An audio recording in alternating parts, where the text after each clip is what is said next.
हिमालय के जंगलों में कालू कौवा और सुंदरी साथ साथ रहा करते थे। कालू कौवा सुबह से लेकर शाम तक मजदूरी करता था और उसे जो पैसे आते थे वे उनसे अपनी जरूरत की सामान खरीदा करता था। वे बड़ा चालू कौवा था। कभी कभी काम न मिलने की वजह से वह पक्षियों का घोंसले को तोड़कर उसमें से खाने को चुरा लेता था। उधर मीनू चिड़िया अपने पति के साथ रहा करती थी। मीनू चिड़िया के बच्चे न होने की वजह से जंगल के पक्षी उसे ताना सुनाते थे और उसे बुरा भला कहते थे। मीनू चिड़िया, आज मेरे बेटे ने मेरे लिए खाना ढूंढ कर लाया है और यह जब बड़ा हो जाएगा तो मेरे लिए ढेर सारे खाने लाएगा और मेरे लिए अच्छे अच्छे कपड़े। पर तेरा बेटा कहाँ है? तेरे तो बेटे ही नहीं है। तेरे बेटे नहीं है तो तू कहाँ से अच्छे अच्छे खाना खाएगी? और तेरा निकम्मा पति ये तो दिन भर सोता रहता है, कोई काम धंधा करता नहीं है, काम पर जाता है तो लौट के चला आता है। पर मेरा बेटा ने तो मेरे लिए खाने ले के आया है। सुंदरी कवि, इतना घमंड मत कीजिए। भगवान ने ही बेटे बेटी को देता है। आज आपको दिया है तो कल हमें भी देंगे। भगवान के घर देर है पर अंधेर नहीं है। जरूर हमारे भी बेटे बेटी होंगे। बेटे बेटी बड़ी आई, बेटे बेटी कहने वाली। देख चिड़िया तो धीरे धीरे बूढ़ी हो रही है पर तेरे पेट में कोई अंडा है ही नहीं। तू खामेखा परेशान कर रही है मुझे। कालू कौवा सुंदरी उड़ते उड़ते अपने घर पहुंच जाते हैं। कालू कालू, कब तक मुझे ऐसे झूठ बोलना पड़ेगा?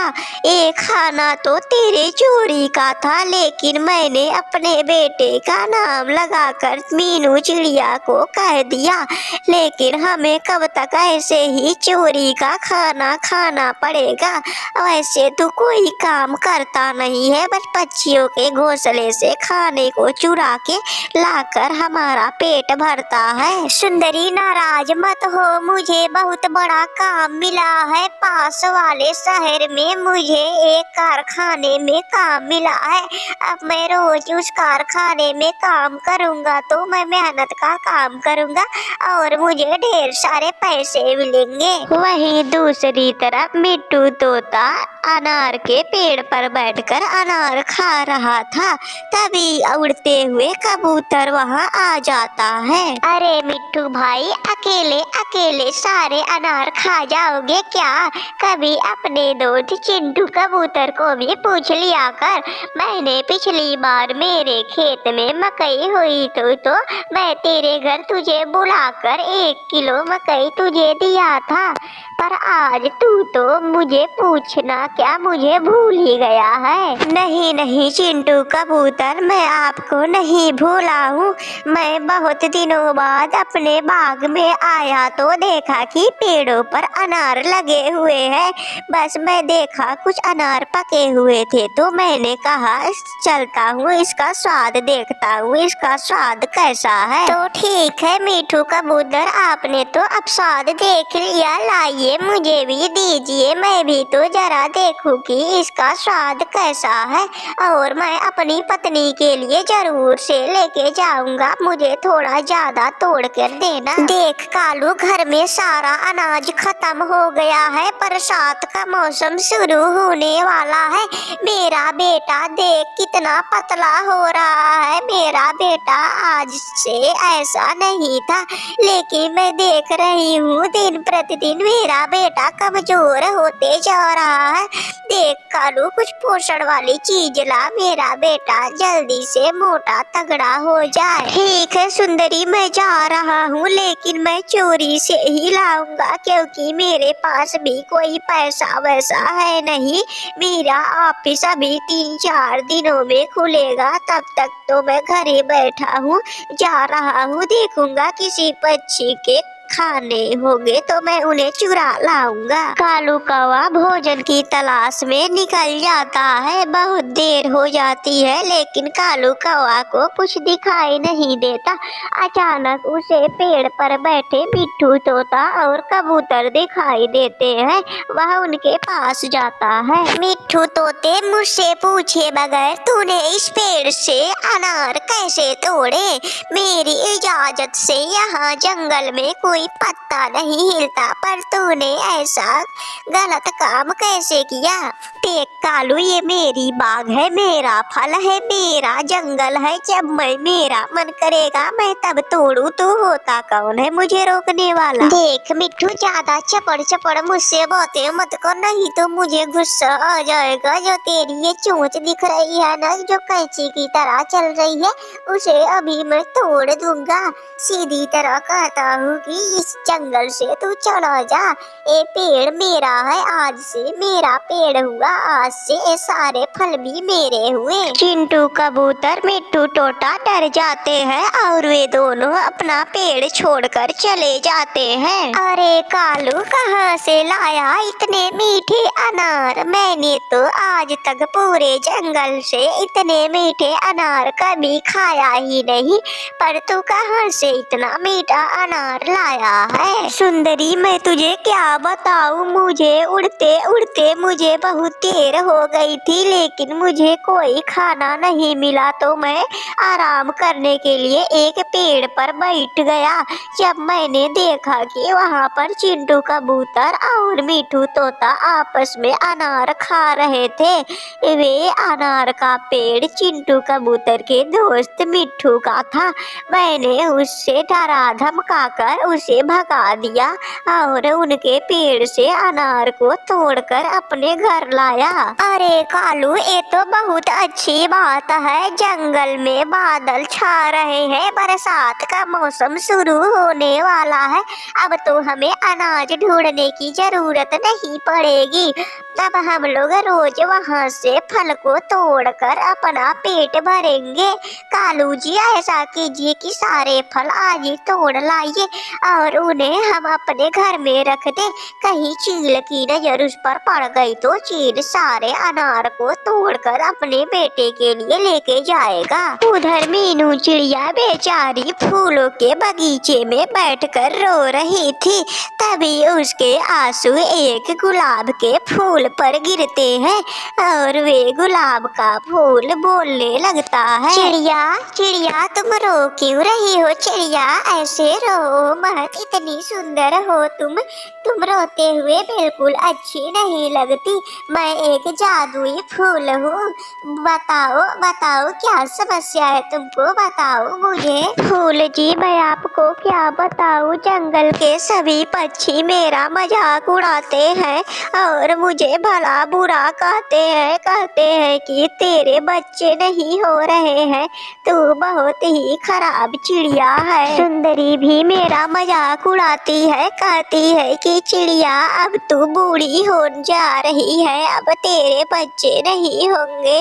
मैं क्या करूँ? अपने बच्चे का मुझे हर सामान दिखाती है, कहती है कि मेरा बेटा ने मेरे लिए खाना लाया, कपड़ा लाया।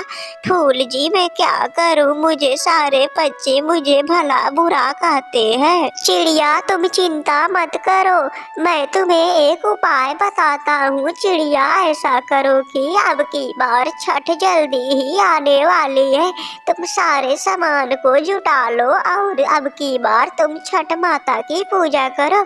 छठ माता जरूर खुश होके तुम्हें बच्चे का वरदान देंगी। चिड़िया बेचारी बहुत खुश हो जाती है। पर फूल जी, ये व्रत कैसे किया जाता है? मुझे तो ये व्रत करने आता ही नहीं, कृपया मुझे आप ये व्रत के बारे में बताएं। तब जादुई फूल ने चिड़िया को सारी बातें बता देती है और वे अपने जादू से चिड़िया के लिए फल और पूजा से जुड़ी सारी चीजें चिड़िया को दे देती है। उसके अगले दिन छठ आ जाती है। चिड़िया बड़े धूमधाम से छठ का त्योहार मनाती है। कुछ दिन बीत जाते हैं। अब चिड़िया ने अपने घोंसले में 2 अंडे दिए थे। अब कुछ दिन बीत गए थे। चिड़िया के अंडों से बच्चे बाहर आ जाते हैं। अब चिड़िया ने अपने बच्चे का नाम भी रख दिया था। उसने अपने बेटे का नाम जग्गू रखा था और अपनी बेटी का नाम पिंकी रखा था। अब चिड़िया चारों अपने परिवार के साथ खुशी खुशी रहने लगते हैं। रोज की तरह मीनू चिड़िया भोजन की तलाश में निकल जाती है। बहुत घूमती है लेकिन मुझे भोजन का एक अन्य भी दिखाई नहीं पड़ता, तो वह बेचारी घूम फिर कर अपने घर आ जाती है। मम्मा, बड़े तेज से भूख लगी है, जरा मुझे खाना दे दो। कल रात से मैंने कुछ खाया नहीं। थोड़ा सा रोटी पड़ी थी, मैंने खाया लेकिन उससे मेरा पेट नहीं भरा। क्या लाई हो मम्मा, मुझे जल्दी से खाना दे दो। जग्गू बेटा, मुझे माफ कर दीजिए। मैंने भोजन की बहुत तलाश की लेकिन मुझे कहीं पर भी भोजन नहीं दिखाई दिया, इसीलिए मुझे भोजन ढूंढते ढूंढते शाम हो गई शाम। तो मैंने सोचा कि चलो अब घर ही चलती हूँ। लेकिन मम्मा, मेरा तो कल स्कूल है, मैं आज भी नहीं खाया, कल भी नहीं खाया। ऐसे अगर मैं नहीं खाऊंगा तो मैं बहुत कमजोर हो जाऊंगा। मास्टर जी मुझे जो भी पढ़ाएंगे मेरा मन पढ़ने में नहीं लगेगा। मम्मा, मुझे खाना चाहिए, मम्मा मुझे खाना दो ना।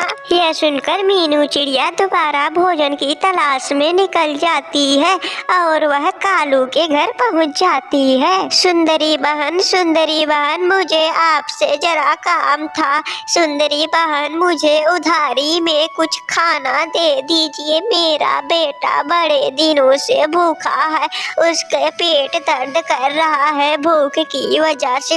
अगर आप मुझे खाना दे देंगी तो भगवान आपकी भला करेगा। अरे चिड़िया, लेकिन मैं तेरी मदद क्यों करूं?